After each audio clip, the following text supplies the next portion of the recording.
Olá, graça e paz. Meu nome é Rosângela. Eu sou esposa do Samuel, mãe de duas meninas, né? Uma de 16 e uma de 10. E eu estou aqui para contar e compartilhar um pouco da minha história, do que eu vivi. Eu venci o câncer. Há 8 anos atrás, eu descobri que eu estava com a doença. Num exame, né, de rotina que eu havia feito, sempre me cuidei muito, sempre fui muito preocupada com a minha saúde, desde muito cedo, né?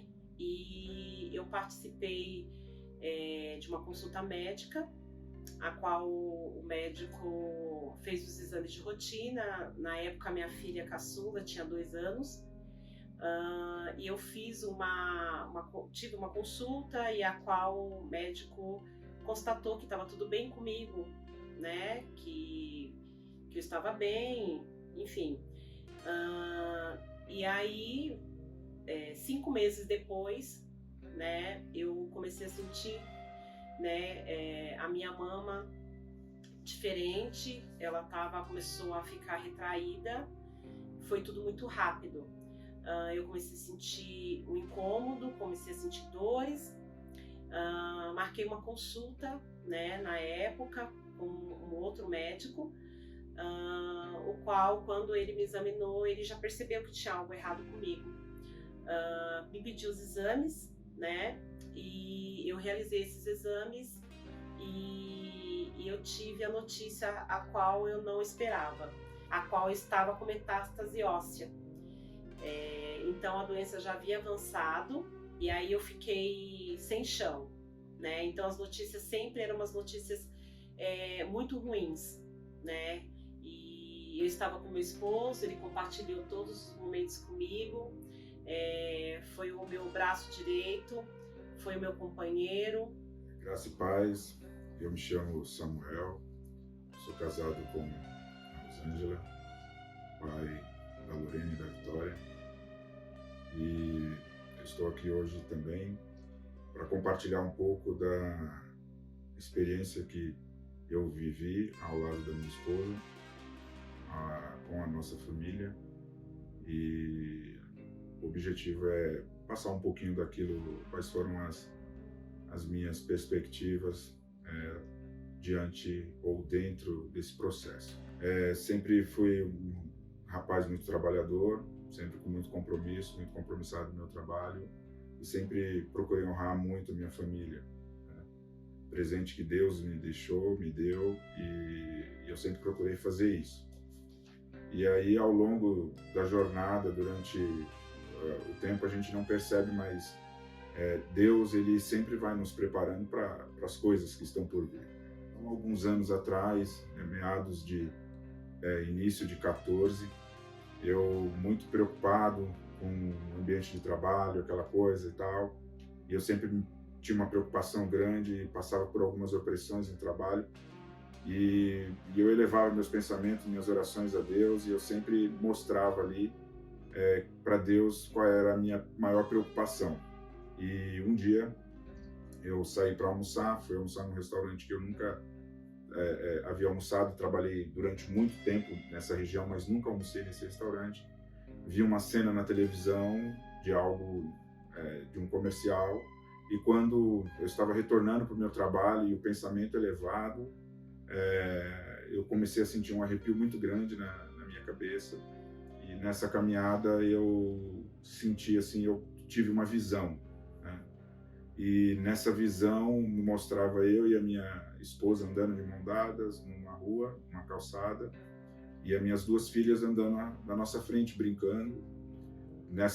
Nisso que elas estavam andando, vinha vindo um carro branco, e quando esse carro estava passando pela gente, esse carro virava na nossa direção e de repente eu vi um clarão. E quando eu olhei para esse clarão, tudo apagou e voltou num lugar claro. Eu deitado numa maca, eu me levantei na maca, assim, ainda sentado, e preocupado, e olhava para um lado, olhava para o outro, e perguntava onde é que estava a minha família, onde é que estava a minha família.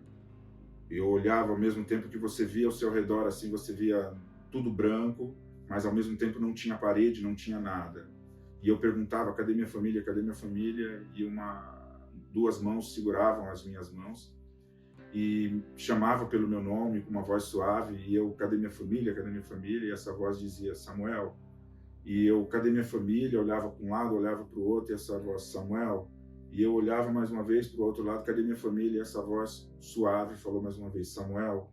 E eu parei e olhei. Quando eu olhei para a direção assim de quem falava comigo, havia um brilho, uma luz, que ela não te cega, ela não ofusca, mas era um brilho lindo e maravilhoso.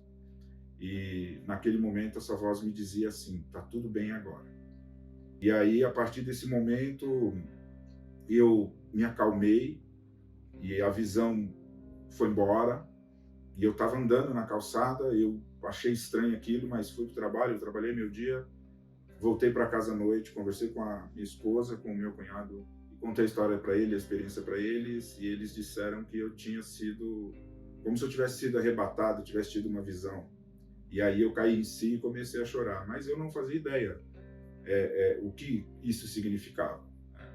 Passado mais um tempo, a opressão no trabalho continuava muito grande, e eu dizia para minha esposa, eu falei, olha, eu não vou ficar nesse trabalho porque eu entrei pela porta da frente e eu quero sair pela porta da frente. Eu não quero sair ou numa maca ou dentro de um caixão. E então, a gente conversando muito, eu sempre tinha muita preocupação em relação à minha família, então um dia a gente conversou e eu decidi sair desse trabalho. Passei a ficar, então, no momento, desempregado.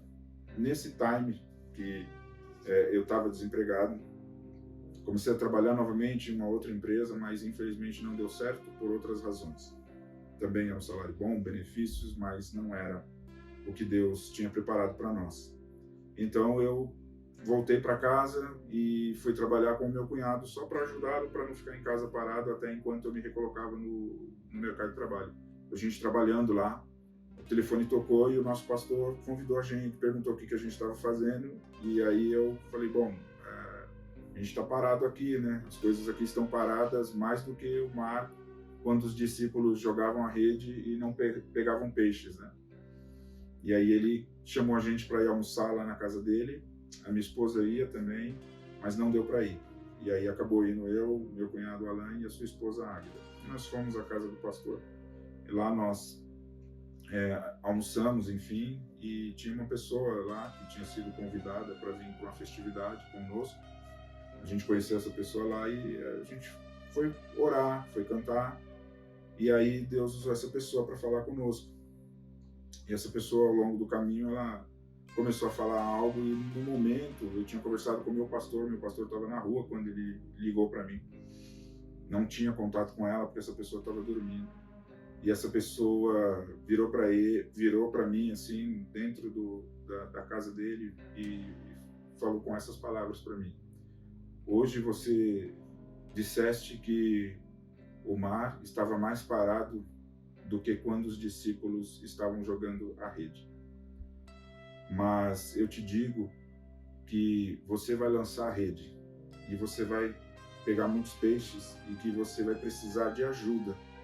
E apontava para o meu cunhado e dizia, e ele vai te ajudar a puxar essa rede. A gente recebeu aquilo, foi maravilhoso, e o tempo passou. Passado mais alguns dias, essa irmã foi ministrar na nossa igreja, e a gente, enfim, participando desse culto, eis que em um momento ela chama as pessoas à frente para falar algo que Deus tinha colocado no coração dela, e uma dessas pessoas que foi à frente foi a minha esposa. E quando ela estava lá na frente, Deus usou essa irmã para falar com as outras irmãs, mas em especial com ela, e disse a ela que Deus estava entregando uma cura para ela. E nós não fazíamos ideia do que se tratava, né? Ninguém tinha passado pela cabeça do que seria. Passa o tempo, ela sentiu, como ela comenta, sentiu o seio enrijecer, começou a aparecer algumas feridas estranhas, e aí ela marcou o médico pediu o exame, ela fez o exame, e no dia do retorno eu fui com ela, estava desempregado, e eu fui com ela, E quando ela começou a conversar com o médico, e o médico começou a falar para ela o que era o resultado do exame, ela começou a chorar assim copiosamente. Eu, sem entender absolutamente nada, ela começou a chorar muito, e aí ela se levantou e saiu, e ele continuou conversando comigo, falando, e eu sem entender muito o que estava acontecendo. E então, rapidamente, ele saiu, nos ajudou, nos direcionou ali, as secretárias dele também nos direcionou acerca disso, e ela chorava muito, e as mulheres acalmavam ela. E aí, nós saímos dali com um papel, com um número de telefone, e aí no elevador ela chorando muito, e aí eu não entendia, e aí fui com ela pro carro, a gente pegou o carro, entrou no carro, e aí ela começou a falar, e quando ela começou a falar para mim o que realmente estava acontecendo, a verdade é que por mais que você seja avisado ou esteja preparado, você nunca vai estar preparado para uma notícia como essa. Seja homem, seja mulher, não importa. E quando eu olhava para ela dentro do carro, eu dirigia, e a vontade que eu tinha na marginal era de pegar o carro, ir para algum lugar, sentar debaixo de uma árvore e esperar o tempo passar, porque nós não sabíamos o que nós íamos fazer. E durante aquele período eu dirigindo o carro na marginal, e eu olhava para o lado, e ela com a cabeça encostada no vidro. Aquela cena, ela dilacerava meu coração, e eu sem saber o que fazer. E no meio do caminho o telefone toca e perguntam para mim: Sans, e aí, como é que foi a consulta? E eu não consegui esconder. E eu disse que não estava nada bem. E comecei a chorar. E quem estava do outro lado ficou preocupado. E aí nós fomos todos para a casa do meu sogro, e chegamos lá e demos a notícia.